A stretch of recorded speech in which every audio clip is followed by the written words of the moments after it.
A supermarket in California is awesome.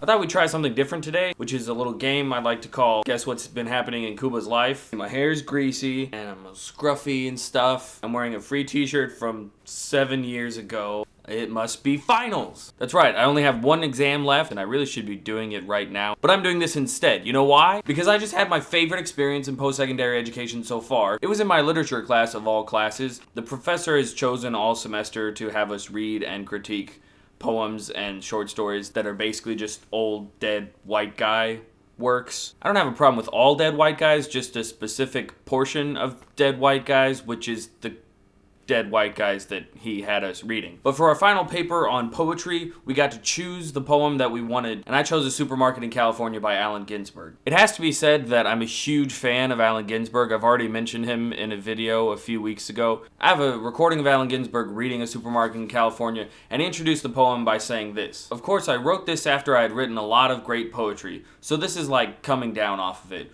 Sort of a post-coital tristesse, so to speak. And you really get that feeling in the poem that he's just exhausted. The great works of poetry that he's referring to are things like America, which I previously discussed, and Howl, which is one of just biggest mind-blowing poems you'll ever read. You can imagine someone writing Howl, just typing and typing and typing and going for hours, like 2,500 words all at once. But A Supermarket in California is not that kind of poem. It's a slower poem. It's sort of the Sunday morning coming down of the poetry world. Ginsberg, the poet, is the narrator, and he's walking down a street at night, and he stops in at a grocery store, a supermarket, and there he finds Walt Whitman. He and Walt Whitman go through the store, and he just follows Whitman around, and they steal some stuff, probably. The whole poem's kind of light up to that point, and then Ginsberg turns to Walt Whitman and says, "Where are we going, Walt Whitman?" And it's one of the most powerful questions in any poem ever because it changes the tone completely. From then on out, it's basically a series of questions about the future and about the nature of life. Ginsberg is asking him things like, where are we going? What's life going to be like now? Are we going to walk down the street at night where everything's dark and getting darker and there's no house lights on? Walk home to our lonely cottages and be alone? Is that what's going to happen? What's the future like for me? And when you read A Supermarket in California, it's really important to understand, at least from my perspective, that Walt Whitman doesn't exist in this poem. Walt Whitman in this poem is Allen Ginsberg. He's the personification of all of what Allen Ginsberg wants to be. Walt Whitman is the poet that he hopes that someday he can be. He's the inexorable poet who self-published always because no one believed in what he was doing except for him, and he did it. And he was so far ahead of his time that people still now can't understand how far ahead of his time Walt Whitman was. And Allen Ginsberg in this poem is trying to be that, is recognizing pieces of himself that could be Walt Whitman.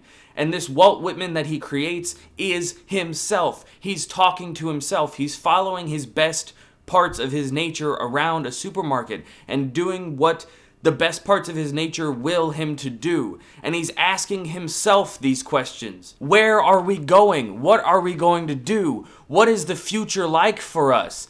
Can we continue to write this way? Am I going to be exhausted of creativity after all of this? What if I don't write again? What is my life if I can't do another Howl? And he doesn't have any answers. He's asking this Whitman because he can't ask himself, because he can't face up to the potential that maybe these things are true. Maybe it's over. Maybe he can't shop for ideas. Maybe ideas and images are gone from him. And that's really hard to stomach for a creative person or any person, to feel like your best work is behind you, to be apprehensive about the future and not know whether you're going to be able to continue. The final stanza of the poem includes the last question, and this is the most gripping, amazing question probably ever asked in poetry, and it is as follows. Ah, dear father, gray beard, lonely old courage teacher, what America did you have when Sharon quit poling his ferry and you got out on a smoking bank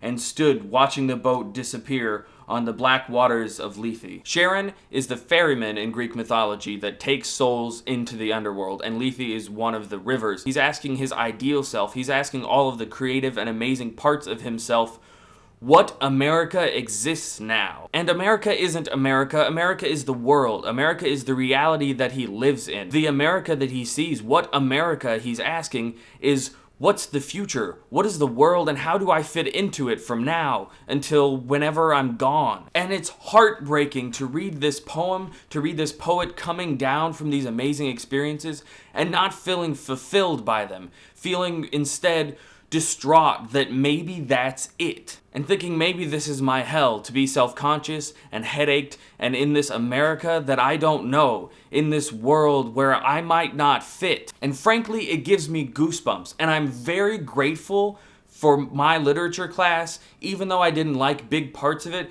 because it forced me to sit down and really look at this poem, which has always been one of my favorites, but which now is rising even higher, because I had never looked at it this critically before, and it never touched me the way it has now. I love A Supermarket in California. Alright, so that's that. A Supermarket in California is awesome. I'll put links in the doobly-doo to a reading of it. I'll probably also put a link where you can read it. I will be eating something and taking my final exam for history, and I will see you later.